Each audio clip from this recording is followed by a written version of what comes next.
Servimos um Deus de recomeços. Recomece hoje a sua vida. No livro de Jeremias, capítulo 29, versículo 11 diz: Porque sou eu que conheço os planos que tenho para vocês, diz o Senhor, planos de fazê-los prosperar e não de lhes causar dano, plano de dar-lhes esperança e um futuro. Independente do momento de vida que você possa estar vivendo, a verdade do Evangelho é capaz de colocar você de pé, mesmo quando tudo parece estar desmoronando.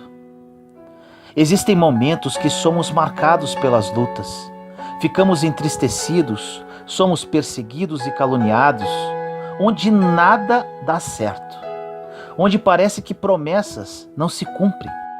Mas Deus vem te dizer hoje para que você fique em paz, pois Ele não corta a árvore que frutifica. São nesses momentos que devemos nos agarrar no poder do Evangelho e recomeçar. Esse poder nos mostra que mesmo quando tudo diz não, continua dentro de nós a voz do nosso Pai ecoando e dizendo que acredita em nós, que Ele não volta atrás das promessas que Ele nos prometeu. Deus é capaz de pegar alguém completamente ferido, marcado, cansado, exausto das lutas e estabelecer sobre ele um novo começo. E sabe qual é a boa notícia? Mesmo se você tropeçar no meio do caminho, Ele continua te levantando de novo. Se você se cansar no meio do caminho, Deus continua te renovando. Quando parece o seu fim, Deus vem te dizer que é só mais um recomeço. Essa é a realidade do Evangelho. Deus estabelecendo realidades que pelo pecado havíamos perdido o acesso. Existem pessoas que não conseguem entender a redenção, porque não entendem o que a redenção trouxe de volta para nós. A redenção não é nada mais que Deus estabelecendo de novo aquilo que já estava acessível para nós lá na criação, desde o princípio. Em outra mensagem falo sobre algumas coisas que experimentamos com a redenção. Mas, como hoje estamos falando de recomeço, vou repeti-las para que você anote cada uma delas e recomece, experimentando o melhor que Deus vai te oferecer nesta nova vida. Brilhantemente, o pastor André Fernandes fala sobre isso. Então vamos lá. Nesse recomeço começamos a experimentar, primeiro, a paz que excede todo o entendimento. Filipenses 4:7 que diz: E a paz de Deus que excede toda a inteligência haverá de guardar vossos corações e vossos pensamentos em Cristo Jesus. 2. A ausência de ansiedade. 1 Pedro 5:7 que diz: Confiai-lhe todas as vossas preocupações, porque Ele tem cuidado de vós. 3. A proteção em meio ao deserto. Salmo 23:4 que diz: Ainda que eu andasse pelo vale da sombra da morte, não temeria mal algum, porque Tu estás comigo. A Tua vara e o Teu cajado me consolam. 4. A provisão. Filipenses 4:19 que diz: O meu Deus há de prover magnificamente a todas as vossas necessidades, segundo a sua glória em Cristo Jesus. 5. O cuidado. Caiam 1.000 homens à tua esquerda e 10.000 à tua direita, tu não serás atingido. Salmos 91:7. 6. O renovo.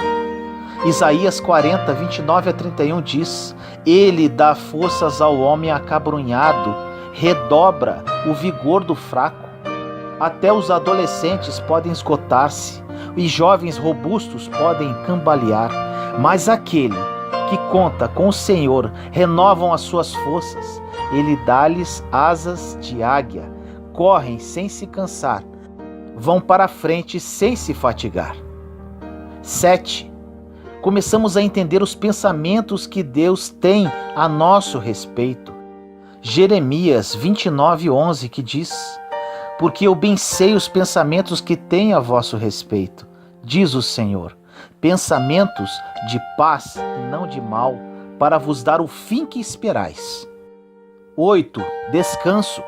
Mateus 11:28-30 diz: vinde a mim todos os que estáis cansados e oprimidos, e eu vos aliviarei. Tomai sobre vós o meu jugo e aprendei de mim, que sou manso e humilde de coração, e encontrareis descanso para as vossas almas, porque o meu jugo é suave e o meu fardo é leve. 9. União. Romanos 8:37-39 diz: mas em todas estas coisas somos mais do que vencedores, por aquele que nos amou. Porque estou certo de que nem a morte, nem a vida, nem os anjos, nem os principados, nem as potestades, nem o presente, nem o porvir, nem a altura, nem a profundidade, nem alguma outra criatura nos poderá separar do amor de Deus, que está em Cristo Jesus, nosso Senhor. 10. A paz. João 14:27 diz: deixo-vos a paz, a minha paz vos dou, não a dou como o mundo a dá. Não se turbe o vosso coração, nem se atemorize. 11. Salvação. Romanos 10:9, que diz: se com a tua boca confessares ao Senhor Jesus, e em teu coração creres que Deus o ressuscitou dentre os mortos, serás salvo. Essas são algumas promessas para que você experimentar em seu recomeço, dentre várias outras. A Bíblia fala de recomeço o tempo inteiro. A Bíblia diz sobre Deus estabelecendo algo novo o tempo inteiro. Talvez, se você for analisar os heróis da fé que mais inspiram a sua vida, todos eles se tornaram homens extraordinários e saíram da zona de conforto a partir do momento que Deus estabeleceu um novo começo. Por exemplo, Abraão, ele teve que abrir mão de tudo, até que Deus estabeleceu sobre ele paternidade sobre multidões. Quando Deus escolhe Moisés, ele é deixado em um cesto e é criado dentro do palácio de Faraó. Ele abre mão de sua casa e de todas as suas realidades para ser criado dentro da casa daquele que a princípio o perseguia. Mas Deus o levanta como libertador do seu povo. Quando Noé começa a construir uma arca, nada parecia fazer sentido. As promessas que Deus trouxe para ele fizeram com que durante anos ele estabelecesse algo que não fazia sentido para ninguém, até que a chuva veio. Davi, perseguido por aquele que ele mais amava, se escondendo em cavernas, buscando refúgio em desertos, até que Deus estabelece sobre ele um reinado sobre Israel que nunca houve e nunca mais haverá. Assim como Jesus também foi perseguido, caluniado, crucificado, rejeitado, até que ao terceiro dia ele ressuscitou. Ou seja, é a partir do recomeço que aquilo que parecia impossível agora se torna inevitável. Crise todo mundo passa, mas aquilo que nos diferencia do mundo é saber que, apesar das nossas crises, a nossa casa permanece de pé. A nossa fé continua nos dando esperança, porque a nossa esperança não está naquilo que os olhos veem, mas está naquilo que Deus já falou ao nosso respeito. Existe uma técnica de restauração para vasos japoneses incrível. Quando eles se quebravam, não tinha mais valor, porque o valor deles está justamente na delicadeza que eles possuíam, da forma como eles são feitos. Até que alguém teve uma ideia de restaurar os vasos com fios de ouro. Então começou uma arte. Os vasos quebrados agora são restaurados. E a partir daquele momento, vasos que foram quebrados passarão a ter mais valor do que aqueles que nunca se quebraram. porque as marcas deles os tornaram únicos. A verdade é que muitas das vezes nós queremos cobrir as nossas marcas como se quiséssemos nos mostrar perfeitos. Mas Deus nos diz hoje que nossas marcas nos tornam únicos e Ele nos restaura para o louvor da glória dele. Não podemos esconder aquilo que Deus estabeleceu para nós, porque aquilo que um dia quase nos paralisou, agora nos colocou de pé novamente, em seu poder de recomeçar. Existe uma multidão lá fora esperando ouvir de você o seu testemunho de milagre, porque o teu testemunho é a expressão do poder de recomeçar de Deus.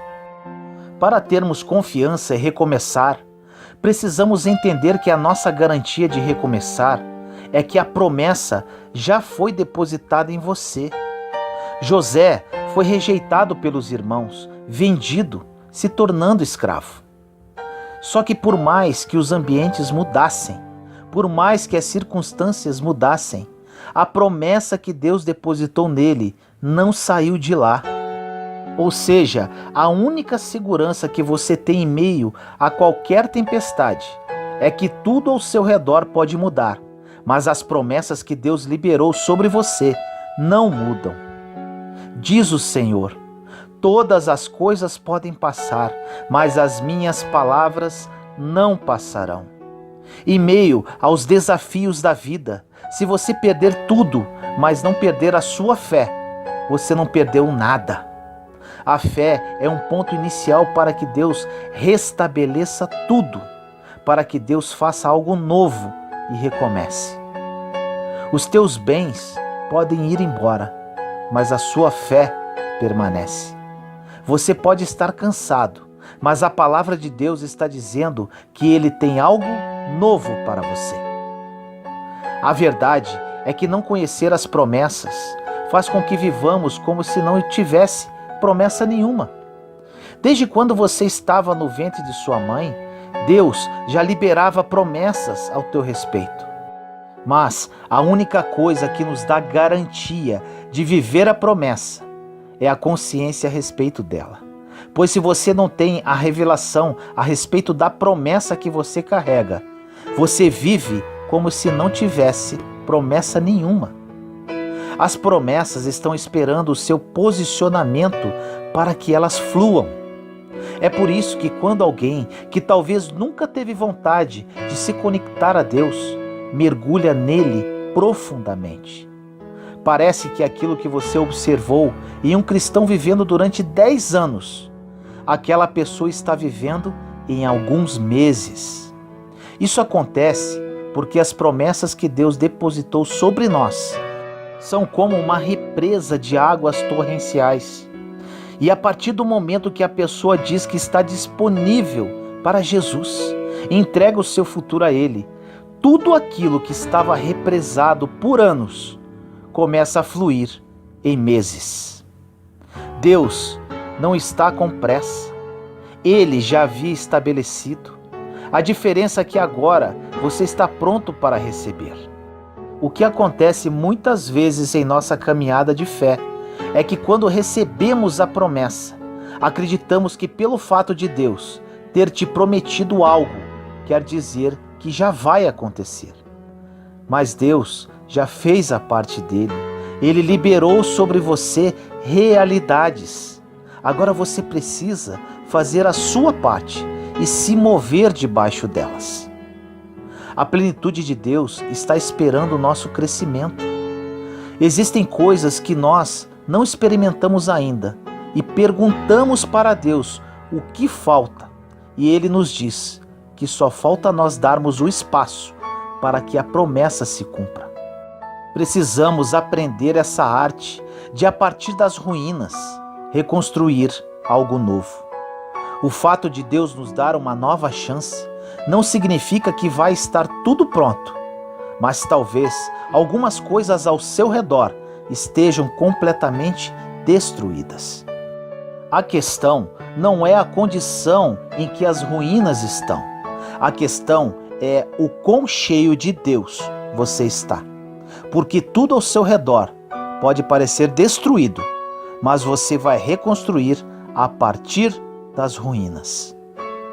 Existem áreas da nossa vida que não conseguimos reconstruir, porque antes de reconstruirmos as paredes ao nosso redor, precisamos reconstruir o altar dentro de nós.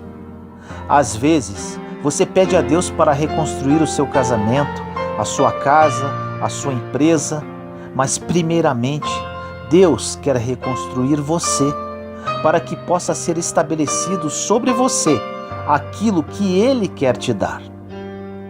Para entrar o novo de Deus, nós precisamos esvair o velho. Você pode estar angustiado, em um lugar escuro, preocupado, em qualquer lugar. Mas Deus te diz que existe poder no nome dEle para recomeçar. Mesmo se você cair, se perder, desanimar, Ele vai estar lá para recomeçar mais uma vez. Aquilo que parecia o seu fim, na verdade, é só um monte de ruínas. Mas você tem tudo o que precisa para recomeçar. Aquilo que você passou no passado não se compara com aquilo que há de vir sobre você no futuro. Deus tem coisas novas para estabelecer. Como diz na passagem, no início da mensagem, em Jeremias 29:11. Porque sou eu que conheço os planos que tenho para vocês, diz o Senhor, planos de fazê-los prosperar e não de lhes causar dano, planos de dar-lhes esperança e um futuro. Ore comigo assim: Senhor amado e misericordioso, entramos em Sua santa presença neste momento, eu, meus irmãos e irmãs em Cristo Jesus. Pai querido, que essa mensagem seja transformadora na vida das pessoas que a ouvirem. Quem faz a obra, Senhor, não sou eu, não é a mensagem em si, mas sim o Seu Santo Espírito que se move em lares, corações e realidades. São muitas promessas, Pai, para Seus filhos e filhas.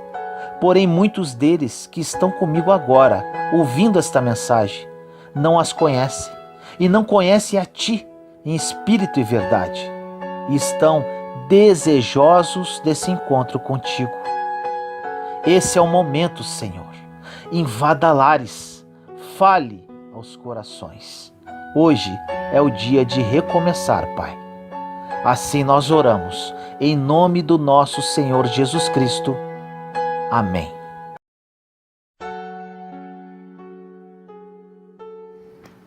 A providência vem do Senhor.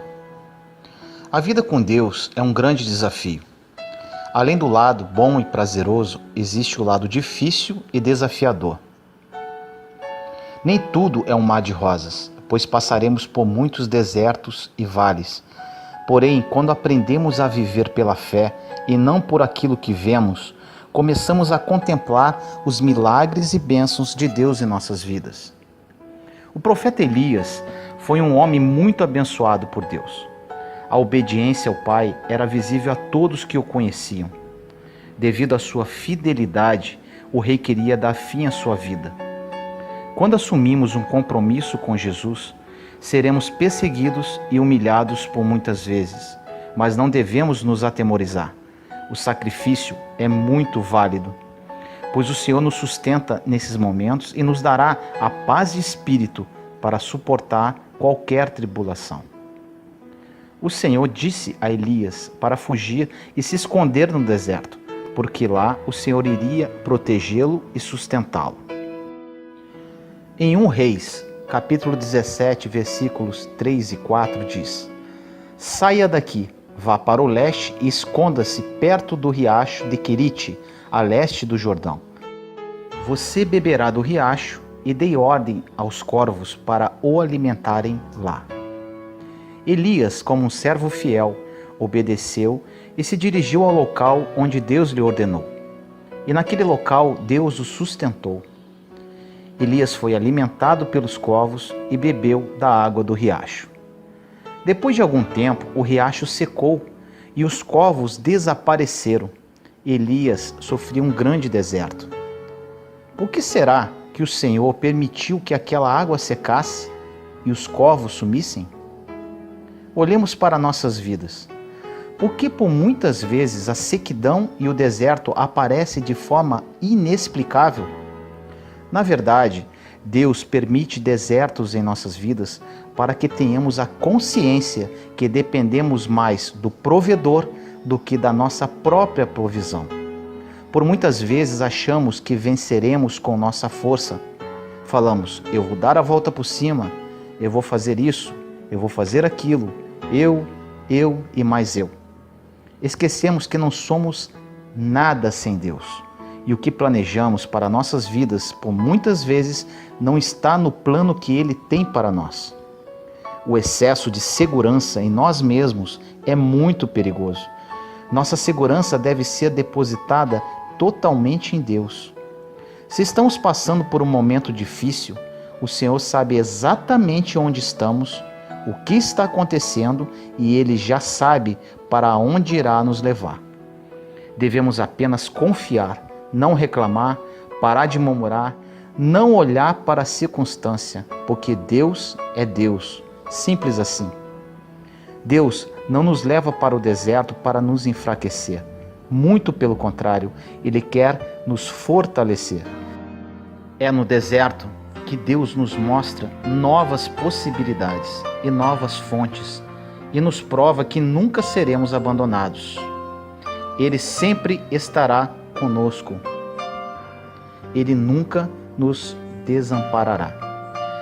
Deus deu uma nova possibilidade para Elias quando aquelas águas secaram. Em 1 Reis, capítulo 17, versículos 8 e 9 diz: Então a palavra do Senhor veio a Elias: Vá imediatamente para a cidade de Sarepta de Sidom e fique por lá. Ordenei a uma viúva daquele lugar para que lhe forneça comida. Neste momento onde Elias vivia um tempo de sequidão, Deus mostrou uma nova estratégia para ele e o mandou para outro lugar. Quando vivemos épocas de aflições, devemos recorrer ao Senhor. Temos que tirar os olhos de nossa provisão e olhar para o nosso principal provedor. Por mais que nossos celeiros estejam vazios, os celeiros do Senhor estarão sempre transbordando. Nos céus não existe crise. Se confiamos no Senhor, deixamos de depender das pessoas, do governo e de outras fontes, porque sabemos que Deus é poderoso para suprir todas as nossas necessidades por meio de Jesus Cristo. Devemos ser obedientes quando Deus nos dá uma nova estratégia. Não devemos focar nos problemas, pois para cada um Deus tem uma solução. Deus, por muitas vezes, usa pessoas para nos abençoar, fazendo com que o suprimento que precisemos chegue em nossas mãos. Por isso, não devemos tentar imaginar como ou quando Deus vai fazer ou agir. Devemos apenas confiar. A palavra diz em Provérbios 3, devemos confiar no Senhor de todo o nosso coração e não se apoiar em nosso próprio entendimento. Deus é providente, sempre. Oremos. Senhor, entrego na sua presença todas as minhas aflições da minha vida sentimental, espiritual e financeira. Deus, preciso da sua intervenção. Tu és o meu Deus e meu Pai, e eu, como filho, preciso da sua providência. Tu és o Todo-Poderoso. Tu és o dono do ouro e da prata e conheces o meu coração e também das minhas necessidades. Providenciai, eu espero em Ti, meu Deus, em nome do nosso Senhor Jesus Cristo. Amém. Onde está a sua paciência? Acalme o seu coração. Espere, tenha paciência.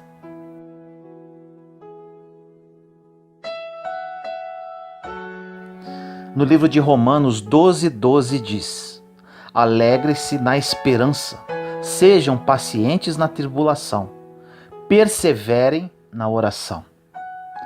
No Salmo 37, de 7 a 9 diz: Descanse no Senhor e aguarde por ele com paciência. Não se aborreça com o sucesso dos outros, nem com aqueles que maquinam o mal. Evite a ira e rejeite a fúria. Não se irrite, isso só leva ao mal. Pois os maus serão eliminados, mas os que esperam no Senhor receberão a terra por herança. No livro de Romanos 5, versículos 3 e 4 diz: Não só isso, mas também nos gloriamos nas tribulações, porque sabemos que a tribulação produz perseverança. A perseverança, um caráter aprovado, e o caráter aprovado, esperança. Às vezes ficamos preocupados com um futuro que nem sabemos se vamos ter. Ou então passamos boa parte do nosso tempo faturando o passado, pegando as faturas e pensando se valeu a pena ou não. Nos falta muitas vezes a sensibilidade de observar a vida que está ao nosso redor neste momento, agora. Tudo hoje nos convida a caminhar com muita pressa. O mundo hoje é apressado e, se não cuidarmos, acabamos entrando nesse ritmo acelerado, o que nos impede muitas vezes de perceber a nossa própria vida. Muitas vezes não apreciamos a viagem porque estamos ocupados com tantas coisas. A graça não está no destino final, mas está em cada passo, em cada etapa de deslocamento que nos leva até qualquer lugar. Talvez a virtude mais necessária para os dias de hoje é ter paciência. Paciência com o processo da vida. Paciência com as pessoas que estão ao nosso redor. Porque só na paciência descobrimos que a vida é rara, que ela precisa ser apreciada, ser saboreada, que essa vida merece ser vivida em cada momento, em cada etapa com muita intensidade. Às vezes ficamos cansados e perdemos a capacidade de ter essa paciência. Temos dificuldades de lidar com o tempo. Queremos tudo para ontem. Colocamos a nossa alma em um ritmo tão acelerado e que é tão contrário a ela. Precisamos prestar atenção no ritmo que nós estamos dando à nossa alma. Muitas vezes estamos ditando um ritmo que sufoca, que mata aos poucos. Quem impõe esse ritmo é o corpo. Nós não podemos separar as duas realidades. O corpo e a alma precisam ser conjugados. Mas você não pode esquecer que existem necessidades diferentes. A alma tem dificuldades de descansar, e a oração verdadeira é aquela que, calado o corpo, a alma também começa a se calar. E assim ela começa a ficar propensa a Deus. E começamos a ter possibilidade de ter um encontro com Ele, pois após disciplinar o corpo em uma quietude no silêncio, a alma começa a entrar nesse contexto de silêncio e quietude, que é aonde vamos ter a oportunidade de ouvir Deus falar conosco. A palavra de Deus nos tranquiliza e nos ensina valores que mexem com a nossa cabeça, com o nosso jeito de pensar. E com isso vamos percebendo esse movimento natural de Deus, trazendo essa paciência que é tão fundamental para que tenhamos equilíbrio para enfrentar as peças da vida. Hoje é impressionante como nós encontramos pessoas que estão destruindo a sua vida porque não aprenderam sobre paciência. A pressa nos mata. Nós sofremos na carne por consequência da ansiedade. A falta de paciência nos prejudica a ter relacionamentos com qualquer pessoa. Nós estamos agitados, vivendo fora demais, temos compromissos demais e quietude de menos. Quando percebemos isso, é preciso priorizar a nossa vida, impondo então regras para nós mesmos, para refletir e entrar em silêncio, em sossego, em oração, pois muito do nosso cansaço é porque não temos tempo nem para administrar o nosso dia e pensar como anda a nossa alma, pois a alma interfere no corpo e o corpo interfere na alma. Quando chegamos em casa, precisamos ter esse tempo de quietude, de desligar um pouco o celular, de estar mais diante de Deus para que Ele nos preencha e, consequentemente, no outro dia, teremos o que oferecer para as pessoas. Todos nós temos a necessidade disso. Qual é o espaço que você cria dentro do seu coração para Deus te dar paciência, virtude que só Ele pode nos dar? Qual é o espaço que você cria para que Deus tenha condições de moldar a sua alma de acordo com a vontade dEle? Qual é o espaço que você oferece a Deus para que o seu florescimento espiritual aconteça, para que você não se desgaste demais nessa vida, que é tão rara e que nem percebemos por causa do nosso modo de vida que escolhemos viver? Nós, leigos, precisamos também prestar atenção se os líderes espirituais estão trabalhando demais, se estamos exigindo demais deles, se eles estão tendo seu próprio tempo para abastecer-se. Precisamos pensar na vida deles como seres humanos, onde também necessitam descansar e ficar em silêncio. Deus não pode fazer nada com as nossas obras, se antes Ele não possui o nosso coração. Quando oferecemos a Deus o nosso serviço e esquecemos de oferecer a Ele o nosso coração, Deus não poderá restituir aquilo que eu ofereço ao outro. Em pouco tempo, você estaria oferecendo a si, somente a si. Isso vai nos desgastar demais. Vamos ficar exaustos, cansados, vamos perder a paciência e vamos ficar estressados, brutos com as pessoas, e vamos esquecer a delicadeza, que é justamente a característica de um cristão. Portanto, não tenha medo de introduzir na dinâmica do seu cotidiano o espaço da sua restauração interior. Silêncio, oração, respiração profunda, uma música, uma boa leitura. Não vá para a cama no fim do dia, antes de se oferecer tudo isso e trabalhar essa paciência no seu coração. Ore comigo assim: Senhor, nos colocamos em Sua santa presença neste momento, seus filhos e filhas que tanto te amam. Fortalece-nos a fé para que a paciência esteja conosco. Agradecemos todos os dons de que nos enriqueces a vida, mas te rogamos que nos resguarde a paciência de uns para com os outros, para que estejamos contigo tanto quanto estás conosco, hoje e sempre. Senhor, estamos convencidos de que, sem sofrer com paciência, não podemos ganhar o céu. Dele é que vem, dizia Davi, a minha paciência. Salmo 61:6. O mesmo queremos dizer hoje: dá-nos a paciência no sofrimento.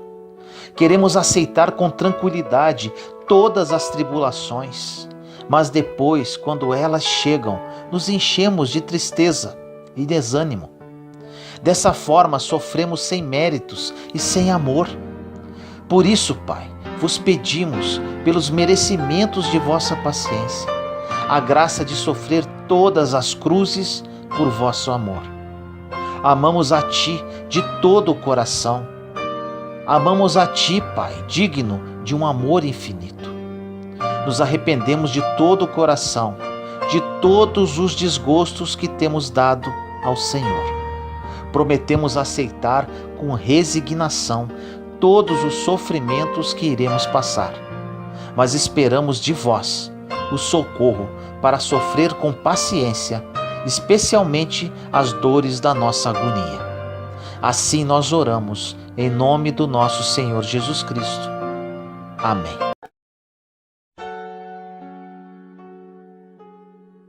Depois do deserto, vem a vitória. No livro de Mateus, capítulo 4, versículo 1 diz: Então foi conduzido Jesus pelo Espírito ao deserto para ser tentado pelo diabo.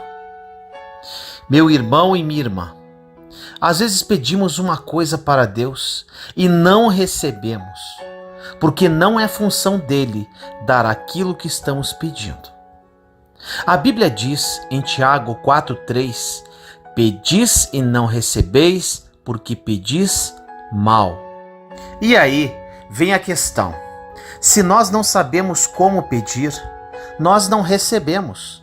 E o fato de não recebermos não é porque Deus não tem poder para nos dar. Os nossos pedidos precisam estar alinhados com o que está escrito. Por mais que você ore forte e fique uma madrugada chorando e pedindo mal, Deus não vai mudar o que está escrito porque você está assim. É muito mais fácil você alinhar o seu pedido com aquilo que Deus quer, do que você tentar encaixar Deus nos seus próprios planos. Agora, se você não lê a palavra, como vai saber o que está escrito? E como vai saber quais as promessas de Deus para a sua vida? Nós precisamos ser cristãos um pouco mais sábios e inteligentes, para não pedirmos o que não é hora de pedir e para quem não é para pedir. Tem que ter sabedoria para saber quem, quando, como e por que pedir. Achamos que pela nossa insistência algo vai acontecer, mas você pode bater muitas vezes na porta. Se for a porta errada, ela não se abre, porque Deus é misericordioso e não vai deixar você ir para um caminho onde não há como voltar. Na passagem de Mateus 4:1, que falamos no início da mensagem, que diz: Então foi conduzido Jesus pelo Espírito ao deserto para ser tentado pelo diabo. Isso é muito interessante. Você não vai encontrar na Bíblia outro lugar que o Espírito te leve que não seja para o deserto. Por isso, pare de pedir sucesso, dinheiro ou qualquer tipo de solução dos seus problemas ao Espírito Santo, porque se fizer isso, ele vai te levar para o deserto. Ninguém quer estar em uma temperatura desconfortável que queima durante o dia e congela durante a noite.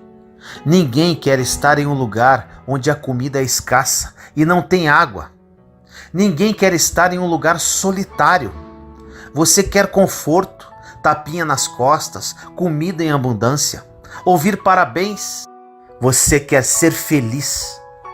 Ou seja, ninguém quer estar no deserto, mas não existe biblicamente falando em crescimento, descoberta de propósito, amadurecimento, desenvolvimento, seja financeiro, emocional, familiar ou ministerial, sem passar pelo deserto. Porque toda promoção divina começa no deserto. A próxima fase da sua vida é impulsionada pelos desertos que você passa. Mas, como não entendemos o deserto como um processo, fugimos e pedimos errado ao Espírito Santo. Perceba que quando chegou a hora de Jesus cumprir o seu ministério, o lugar para onde ele foi e o Espírito o levou foi para o deserto. Deserto é processo, deserto é transformação.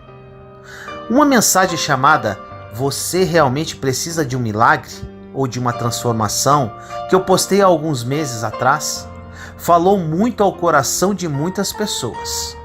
Lá eu falo sobre a lagarta e a borboleta. A lagarta é a mesma criatura da borboleta, porém em fases diferentes. O que as separa é o casulo. Na verdade, o casulo se compara ao deserto. Agora imagine a lagarta vivendo a sua vida. E quando chega no momento de entrar no casulo, ela começa a orar para Deus livrá-la do casulo, falando que é escuro, apertado e sofrido. A lagarta não faz isso porque o casulo é obrigatório para quem quer voar. Mas, como enxergamos o deserto como dor e sofrimento, nós nunca crescemos e nunca aprendemos. Chegou o momento de aprendermos com os desertos e não reclamarmos. Chegou o momento de crescermos em meio às dificuldades da vida e parar de reclamar, pois reclamamos muito e aprendemos pouco.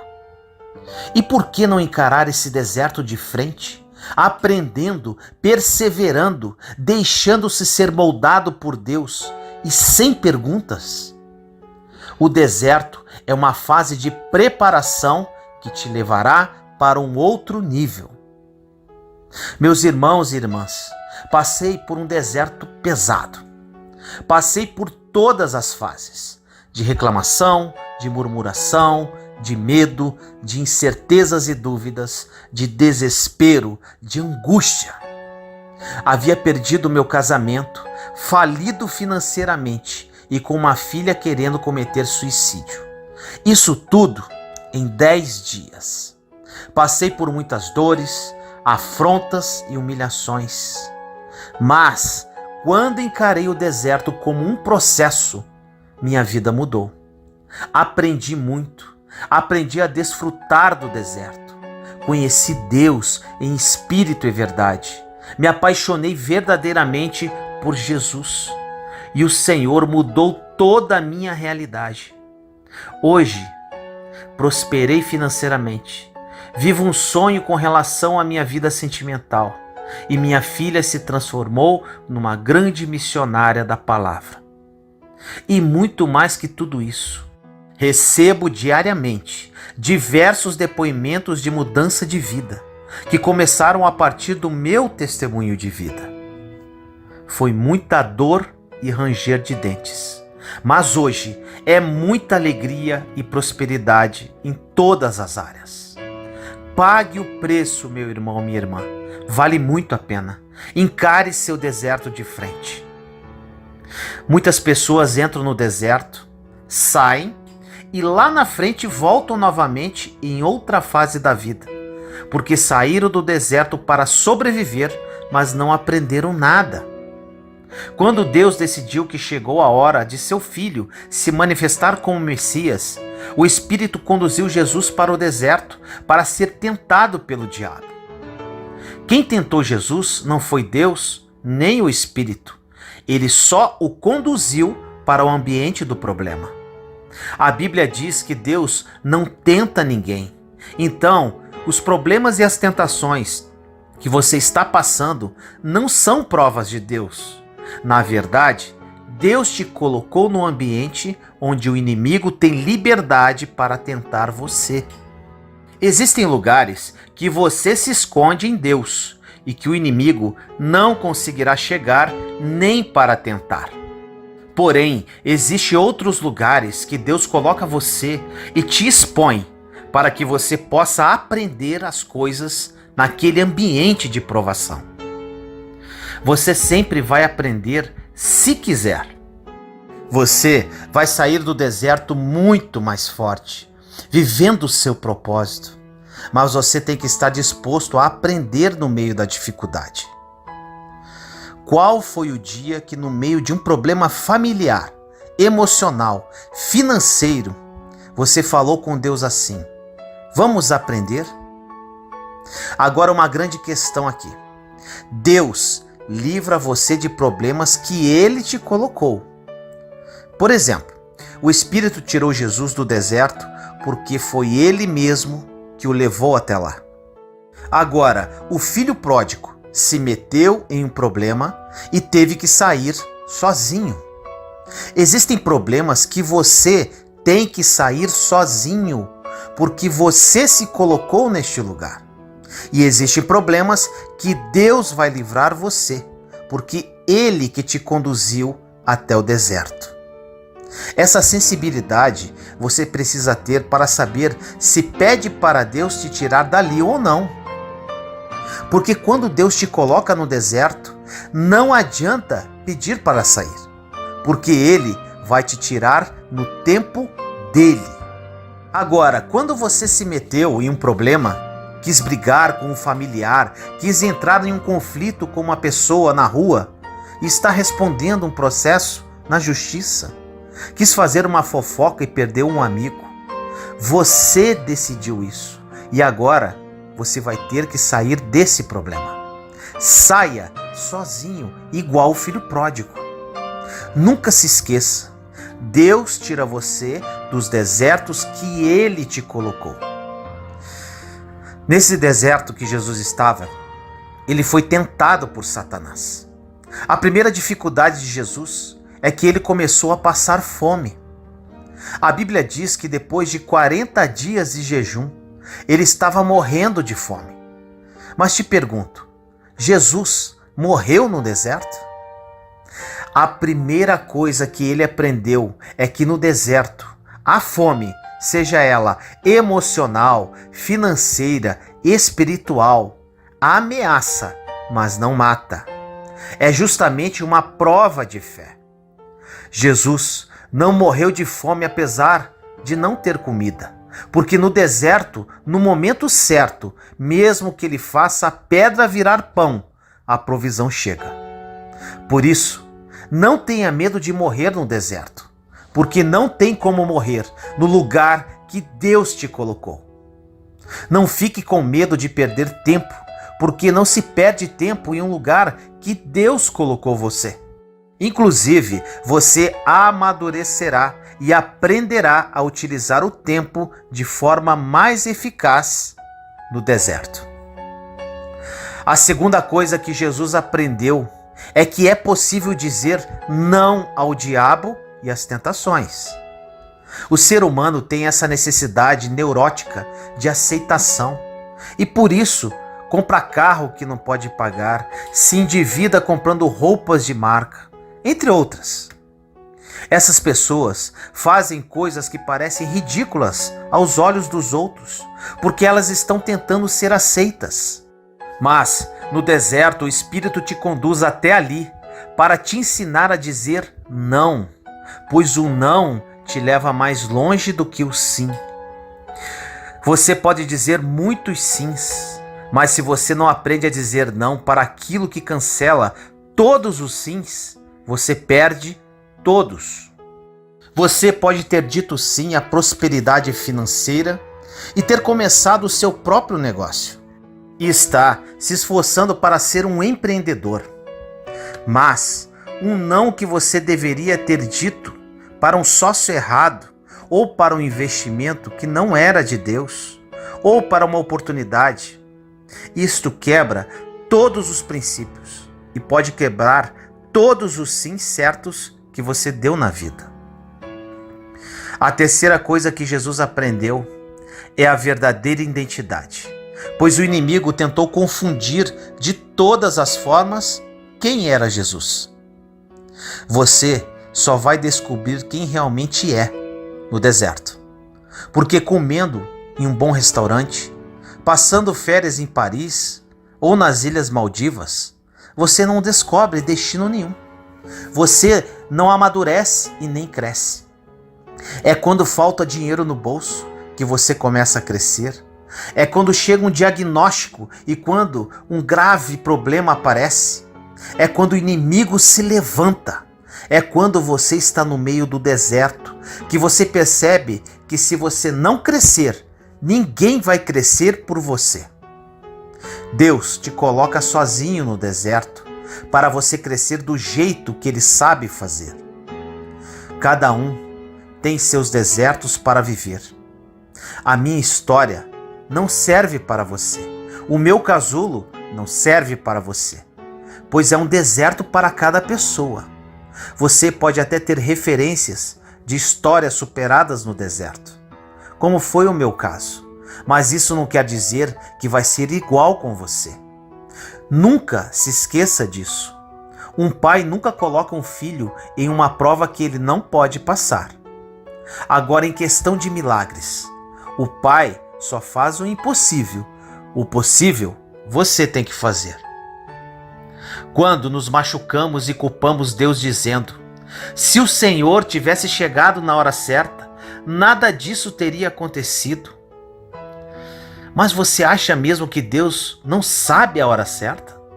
Acha mesmo que Deus não vê o seu futuro? Que Ele não sabe como você vai estar daqui a um ano? A maior alegria de um pai é ver que o filho conseguiu e está comemorando, sabendo que se ele tivesse ajudado, ninguém comemoraria. Deus não vai roubar a comemoração da sua história. Deus não vai roubar o que pertence a você. Essa vitória que você está esperando é logo após o deserto, e Ele vai deixar você ir sozinho, mas sempre te supervisionando, protegendo e blindando. O deserto não é lugar de morada, é lugar de passagem. Todas as grandes coisas que aconteceram na Bíblia foi pós-deserto. Como, por exemplo, o povo de Israel descobriu a sua verdadeira identidade depois que passaram pelo deserto. Antes, eles eram escravos e agora são povo de Deus. Muitos homens e muitas mulheres ainda não descobriram quem são em Deus, porque negaram o deserto até hoje. Fugiram do processo até hoje. Encare o deserto, meu irmão e minha irmã. O seu deserto pode durar uma semana, um mês ou um ano, mas independente disso, é Ele quem vai revelar a sua verdadeira identidade, aonde você pode ir, a quem você tem que confiar seus sonhos. Você não faz ideia da força que você possui até passar pelo deserto. Muitas pessoas poderiam ter morrido se passassem por tudo que você passou. Hoje você está de pé e ninguém coloca você mais no chão, sendo que antigamente qualquer situação tirava sua paz. É assim que acontece. Quando Deus quer algo que custa muito, que dói, não é para Ele provar seu coração, porque Ele já conhece você. Deus já sabia o que Abraão faria antes mesmo de pedir a ele o seu filho. Então, por que será que Deus pediu algo que custava a Abraão, sabendo que ele entregaria? Não é porque ele queria provar Abraão. Deus queria mostrar para todo mundo quem era Abraão por dentro. Tem situações que são muito difíceis, mas é a forma que Deus tem para mostrar para todos quem é você. Se hoje estamos falando da história de Abraão, que ocorreu há mais de 4.000 anos atrás, é porque ele não negou sacrificar Isaque. Deus faz para você um desafio público para mostrar quem você é para as pessoas. E se você não passar pelo deserto, ninguém vai conhecer quem realmente você é. Você está esperando respostas de pessoas que nunca vão te responder, pois a sua resposta está no deserto. Nunca fuja do tempo que Deus separa para você no meio dos desertos, porque ali você foi conduzido pelo Espírito e sai com aquilo que precisa na sua mão. Não pense que você vai ter autoridade em uma área que você não venceu. A autoridade espiritual não vem pela quantidade de horas que você está prostrado diante de Deus orando, pelo jejum ou pelas obras que faz. Vem pelas batalhas que você vence. Cada batalha que Deus envia e você vence, você sobe um degrau a mais dentro de sua autoridade espiritual. Não compre brigas que não são suas. Não entre em lutas que Deus não pediu para você lutar, porque nós já temos as lutas que Deus manda para a nossa vida. Se você gastar tempo em uma luta que não era sua, quando a luta que era de Deus aparecer, você não terá força, coragem, energia, foco e nem vontade de lutar. Todas as lutas divinas, lutas que Deus enviou ao ser humano, ou seja, aquelas que a pessoa não provocou, Ele dará as estratégias para a vitória. Como exemplo, a luta de Davi, Ele não provocou Golias. Pedro não provocou a tempestade. Agora preste atenção. Quando você provoca as guerras, você vai ter que sair sozinho. O desafio de hoje é: só entre nos desertos que Deus te colocar. Não se coloque em desertos. Que essa mensagem toque profundamente a sua alma. Que o Espírito conduza você para o lugar correto. Por amor e misericórdia, Ele vai te guiar para o lugar que você precisa estar e não para o lugar que você quer estar. O deserto é o melhor lugar para recomeçar. Creia nisso e caminhe. Ore comigo assim. Pai amado, nos colocamos em Sua santa presença neste momento, eu, meus irmãos e irmãs em Cristo Jesus. Deserto, Pai, deserto. Muitos dos Seus filhos e filhas não entendem o deserto, Senhor. E assim como o povo de Israel, estão circulando por anos e anos nesta sequidão e nada acontece. Eles não encaram o deserto como processo, mas só como dor e sofrimento. Que no dia de hoje, através desta mensagem, eles criem essa consciência, através da ação do Seu Espírito Santo. O deserto é o melhor lugar para recomeçar, Pai. Eu sei disso, pois foi no deserto que conheci a mim mesmo, que conheci a Ti em espírito e verdade, e que minha vida mudou radicalmente. Que eles aprendam a desfrutar do deserto e que sejam devidamente aprovados por Ti para entrarem na terra prometida. Assim eu oro, em nome do nosso Senhor Jesus Cristo. Amém.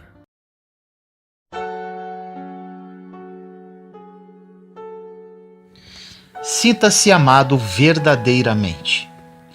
No livro de João, capítulo 3, versículo 16 diz: Porque Deus amou o mundo de tal maneira que deu seu Filho unigênito para que todo aquele que nele crê não pereça, mas tenha a vida eterna.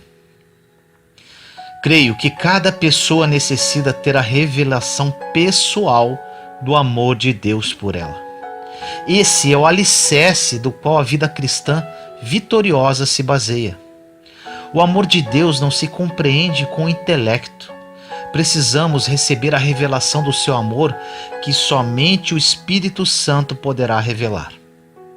Isso acontece quando o cristão medita sobre o amor de Deus, observa esse amor em sua vida e procura a revelação dele em oração por meio da palavra de Deus. É muito fácil aceitar que Deus ama o mundo de tal maneira que enviou a Jesus para morrer pelo mundo inteiro.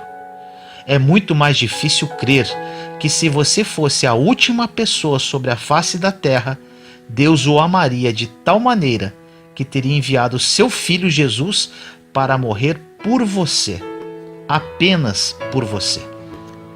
Muitos cristãos vivem uma vida frustrada porque até hoje não entenderam o amor de Deus.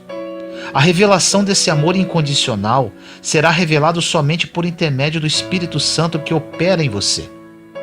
Esta revelação singular mudará radicalmente a sua vida e o seu caminhar com Ele. Busque discernimento e compreensão do amor de Deus. Experimente por si próprio a revelação desse amor tão nobre e sobrenatural. Esta é uma mensagem muito simples para você. Deus ama você. E esse é o fundamento básico que Deus tem de estabelecer em você para que compreenda todo o restante. Não importa o que mais possa aprender, o quanto se esforce estudando, buscando as coisas de Deus. Se não pode aceitar o fato do amor de Deus por você, não irá muito longe. O amor de Deus por você é o alicerce da sua fé. O amor de Deus o liberta do pecado e o habilita a ministrar a outros com ousadia, sem medo. Quer receber o amor de Deus? Deus ama você. Ore comigo assim. Amado Deus, como é maravilhoso sentir-se amado por Ti. Depois que este amor me foi revelado pessoalmente, através do Espírito Santo, minha vida mudou radicalmente. Descobrir a magnitude do seu amor por mim foi um divisor de águas em minha vida. Tudo mudou e tudo faz sentido. Oro, Senhor, para todas as pessoas que ainda não descobriram esse amor incondicional e sobrenatural. Oro para a grande maioria dos cristãos que aceitaram Jesus, estão na sua igreja, mas ainda não receberam tal revelação. Toque os corações, Senhor, com a brisa suave do teu amor. Transforme vidas, Senhor. Agradeço, meu Pai, por me amar tanto assim, mesmo sem eu merecer. Te amo, meu Deus, em nome do nosso Senhor Jesus Cristo. Amém. Juntos somos fortes. Compartilhe esta mensagem para que mais pessoas sejam edificadas. Inscreva-se no canal e acione o sininho para ser notificado de novos vídeos. Te amo em Cristo Jesus.